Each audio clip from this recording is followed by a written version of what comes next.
네, 글로벌 코인 동향, 생생한 글로벌 이슈를 전해드리겠습니다. 안녕하세요. 코인 여왕 문다윤입니다.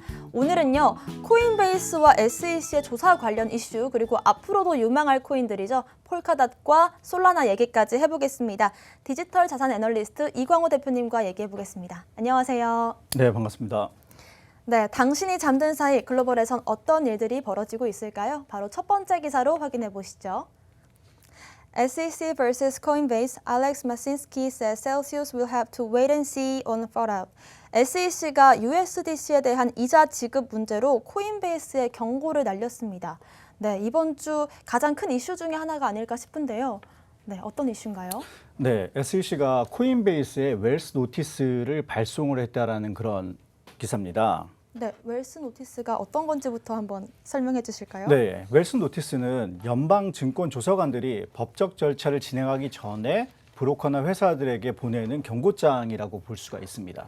아, 지금 경고장을 SEC 측에서 코인베이스에 날린 상태다라고 요약을 하면 좋을 것 같은데 경고를 한 이유가 있을 거잖아요. 어떤 이유에서 그랬을까요? 네, 코인베이스가 USDC에 이자를 지급하는 대출 프로그램을 가지고 있습니다. 그래서 네. SEC는 이러한 대출 프로그램이 어떻게 보면 증권으로 이제 간주를 해서 네. 미신고 증권이다라고 이제 고소를 하겠다는 계획입니다.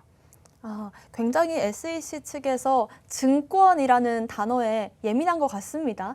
USDC 프로그램을 대출로 이제 운영을 하면서 문제가 되고 있는 것 같은데 지금 좀 상황이 구체적으로 어떤가요? 네, 지금 USDC뿐만 아니라 다양한 암호화 자산에 대해서 이자를 지급하는 프로그램들이 상당히 많습니다. 네. 예. 참고로 뭐 200억 정도의 자산을 운영하는 셀시우스도 그 중에 네. 하나인데요. 만약에 USDC나 다른 암호화 자산들이 이 대출 프로그램을 하는 그런 것들이 그 증권으로 인지가 된다면 네. 그 사람들의 비즈니스 모델에 상당히 큰 타격을 줄 수가 있다라고 볼 수가 있어요. 네, 사실 이렇게 같은 방식으로 운영을 하고 있는 거래소들이 많은 상황인데 그러면 코인베이스만이 지금 조사를 받고 있지만 다른 거래소들 입장에서도 좀 무서울 것 같아요. 시장 반응은 좀 어떤가요? 네, 그래서 그런지 이 기사가 나간 이후에 많은 암호화폐 산업계에서 그 코인베이스를 지지하고 있는 상황입니다. 네. 예. 그래서 암호화폐 산업이 이제 건물인 마크 큐반이 네. 차라리 조그만 거래소에 SEC가 이제 공격을 해서 네. 그 규제를 자기들이 원하는 식으로 해서 이제 법조화를 시키기보다는 차라리 코인베이스가 SEC를 상대하는 게 낫다라고 얘기를 하고 있고요. 좀 더 강하게 대처하는 것을 좀 촉구를 하고 있습니다. 아, 오히려 좋다라는 반응인 것 같습니다. 작은 거래소들이 만약에 타깃이 됐다면 좀 견디기 어려웠을 것 같습니다. 워낙 SEC 자체가 좀 크다 보니까요. 그런데 코인베이스라면 좀 그래도 좀 힘이 있지 않을까라는 기대를 보이고 있는 것 같습니다. 근데 또 주가가 많이 떨어지고 있는 상황이라서 좀 우려스러워하는 분들도 있을 것 같아요. 네. 네, 일단 소송이 걸리면 네. 당연히 뭔가 리스크가 있다라는 얘기고 리스크가 있다고 한다면 많은 투자가들이 좀 우려를 표하고 자신의 이제 돈을 뺄 수도 있죠. 네. 그래서 상황을 좀 지켜볼 필요가 있고요. 그래서 뭐 셀시우스의 마신스키 대표는 현재 상황은 좀 혼탁한 물과 같다. 이런 상황이 좀 이제 명료해지고 규제가 발효되기 위해서는 어느 정도 시간이 좀 더 필요할 것 같고 자기들도 좀 비슷한 서비스를 하는 상황이기 때문에 이 코인베이스 사태를 좀 관망하겠다. 지켜보고 있겠다라고 얘기를 했습니다. 아, 이 마신스키라는 분도 셀시우스라는 거래소를 지금 운영하고 있는 건가요? 셀시우스 대출 네. 프로그램. 아, 네. 네. 대출이라는 점에서 지금 코인베이스의 프로그램과 좀 유사한 점이 있다라고 파악을 하면 되는 거겠죠? 맞습니다. 네. 지금 디파이랑 NFT가 가장 핫한데 디파이의 중심에 이제 대출 프로그램이 네. 들어가 있거든요. 그래서 이 게리 갠슬러가 SEC 의장이죠. 네. 직접 코인베이스를 공략함으로써 주변에 유사한 프로그램을 가지고 있는 산업계에 좀 경고 사격을 한 거다라는 네. 그런 인식이 있습니다. 그 시장의 대표급을 건드리면서 다른 산업에도 좀 긴장감을 주는 그런 이슈로 보면 되겠네요. 네, 맞습니다. 그런데 SEC가 지금까지 특히 게리 갠슬러가 계속해서 투자자를 보호해야 된다. 규제를 할 것이다. 더 강하게 할 것이다. 이런 말들을 해왔지만 사실상 움직임이 보인 거는 이번이 거의 처음이 아닌가 싶거든요. 좀 본격적으로 규제에 들어간 게 아닌가 싶어요. 네. 네. 사실 규제에 들어갔다고 해서 많은 분들이 실망하실 필요는 없습니다. 네. 이게 어차피 이게 제도권에 들어오기 위해서는 다양한 규제나 투자자 보호 장치가 마련돼야 되거든요. 그래서 이런 것에 이제 첫 발로 이런 규제를 마련한 거라고 생각을 하고요. 특히나 미국의 그 암호화폐 산업에 대한 발걸음이 상당히 빨라지고 있습니다. 네. 그렇기 때문에 SEC가 좀 선제적으로 여러 가지 이후에 나올 여러 가지 문제에 대해서 여러 가지 뭐 규제를 하거나 여러 가지 의견을 제공함으로써 그런 규제의 발판을 놓으려고 하는 시도가 아닌가 합니다. 네, 사실상 뭐 암호화폐 시장이 지금처럼 이만큼 커지기 전까지는 규제가 많이 안 들어왔는데 워낙 시장이 커지다 보니까 그만한 또 규제가 들어오고 있는 게 아닌가 싶습니다. 그러면 이렇게 규제가 들어온다는 이슈들을 저희가 바라볼 때 무조건적으로 좀 악재로 받아들일 필요는 없겠네요. 그렇죠. 네. 이게 뭐 TV에서 보면 이제 프란시스 코플라라는 경제학자도 만약에 대출 프로그램이 이자를 지급한다면 이것이 이제 증권이다라고 얘기를 했어요. 그러니까 경제학적 측면에서는 그것이 증권으로 인식될 수 있다라는 얘기죠. 그러니까 여러 가지 불확실성이 많은 상황에서 이 암호화폐 산업이 이게 나가다 보면은 잘못하면은 자초를 할 수가 있거든요. 차라리 초반에 여러 가지 규제 상황들이 깨끗하게 정리를 하고 그 이후에 하나의 자산으로서 출발하는 것이 훨씬 바람직하다고 생각을 합니다. 네, 그렇습니다. 이 기사에서 좀 더 살펴보면 좋을 내용들이 있을까요? 이제 투자자들은 앞으로 그 상황을 봐야겠죠. 현재는 USDC라는 스테이블 코인에 대해서 네. 이자 지급하는 부분만 문제가 됐지만 향후에 뭐 이더리움이라든지 다른 암호화폐 이자 지급까지도 문제가 된다면 이 산업의 근간 자체가 좀 흔들리게 되거든요. 그래서 그런 부분에 대해서 투자자들도 좀 유의하면서 지켜볼 필요가 있습니다. 네, 이번 주 이슈였죠. 코인베이스의 규제 관련된 얘기까지 한번 해봤습니다. 두 번째 이슈도 살펴보겠습니다. 폴카닷 관련된 기사를 가져왔는데요. Will Polkadot save decentralized finance from Ethereum scaling problems? 코인텔레그래프가 46페이지 상당의 폴카닷 보고서를 발행했습니다. 코인텔레그래프에서 보고서를 발행한 건 많이 못 봤던 것 같아요. 예. 중간중간 이제 코인베이스 리서치에서 네. 보고서를 발행을 하는데 상당히 이제 큰 분량의 보고서들은 많이 나오지 않는 편인데요. 네. 예, 이번에 코인베이스가 아니라 코인텔레그래프에서 네. 예, 상당히 큰 분량의 보고서를 발행을 한 거죠. 46쪽, 46페이지면 그 분량이 거의 논문 수준이잖아요. 이렇게 논문처럼 긴 양의 보고서에 어떤 내용들이 좀 담겨 있나요? 네, 크게 세 가지 측면으로 볼 수가 있습니다. 네. 그러니까 폴카닷의 상호 운용성 환경이라고 얘기를 하죠. 그러니까 블록체인의 플랫폼이라고 불릴 수 있는데 예를 들면은 비트코인이나 이더리움 그리고 뭐 솔라나 같은 경우에는 레이어 1이라고 해서 이제 자기들만의 블록체인을 가지고 있어요. 네. 근데 폴카닷은 레이어 제로라고 하는 게 또 따로 있거든요. 그래서 공항을 많이 이용해 보신 분들이 이제 허브 앤 스포크 방식이라는 게 있는데 네. 인천공항이 이제 허브 공항이 되는 거고 네. 인천공항을 통해서 우리가 이제 해외 곳곳에 나가지 않습니까? 네. 그런데 국내 뭐 청주공항이라든지 뭐 여러 가지 공항들은 네, 작은 공항들이요? 일단 인천에 모여야 되잖아요. 아. 그래서 이러한 허브 방식을 폴카닷이 제공하고 있는 거고 이렇게 이제 모여 있는 그런 스포크 방식은 다양한 블록체인과 연계할 수 있거나 아니면 블록체인 프로젝트와 연계할 수 있는 그런 방식이 있습니다.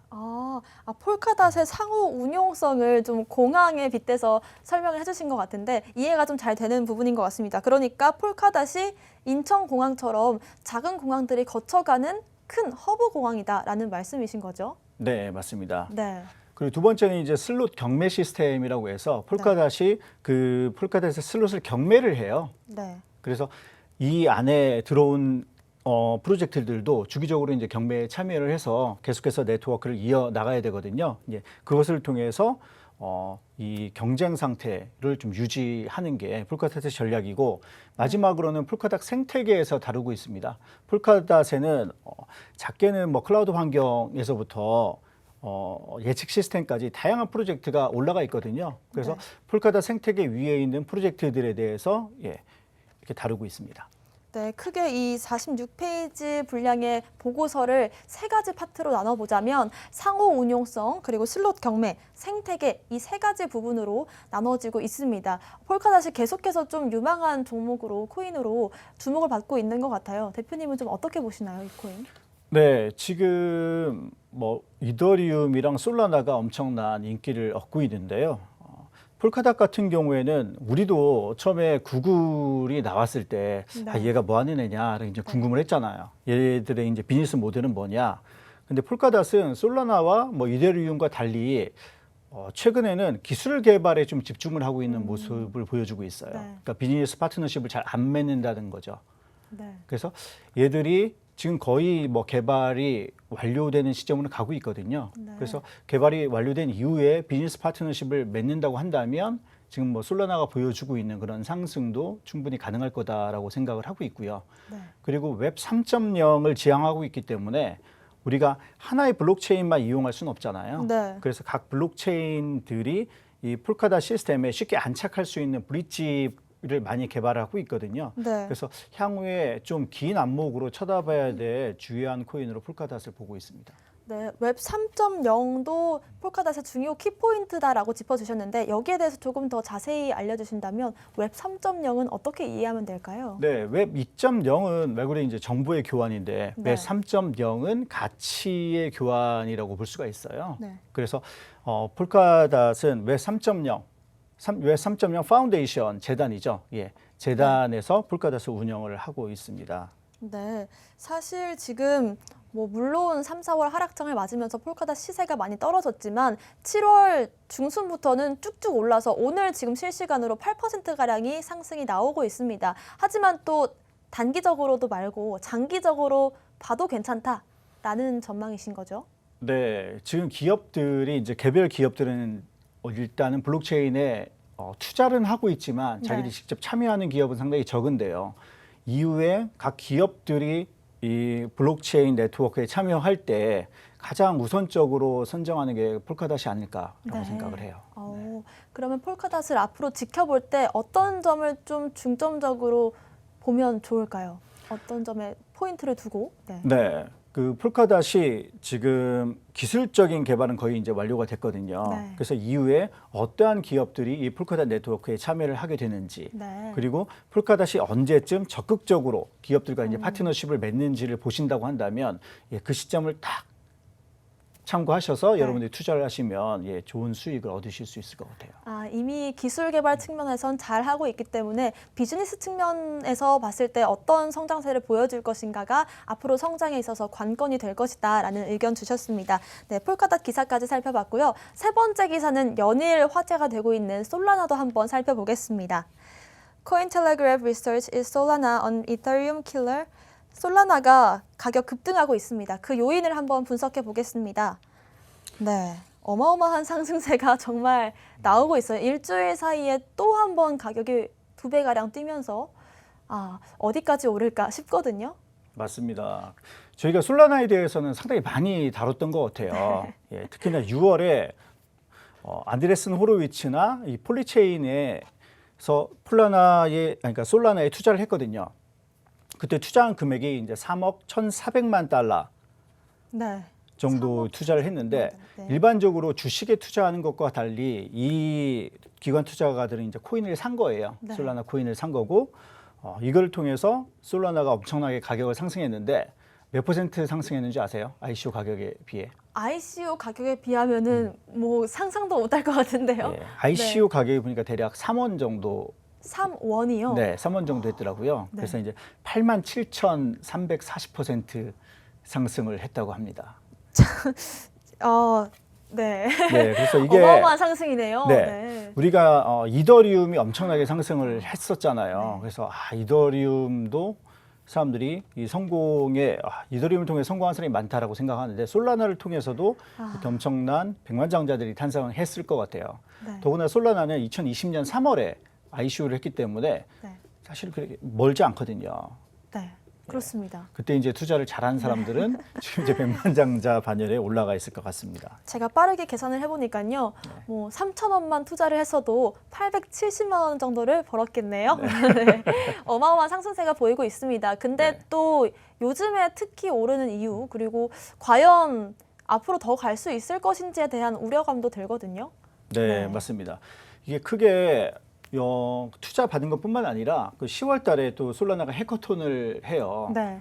그때 돈을 많이 받았기 때문에 여유가 있겠죠. 그래서 해커톤을 한다는 것은 그 많은 프로젝트들이 솔라나 위에 구축될 수 있는 환경을 만든다라고 볼 수가 있습니다. 네. 그것도 가격 상승을 이끄는 원인 중에 하나고요.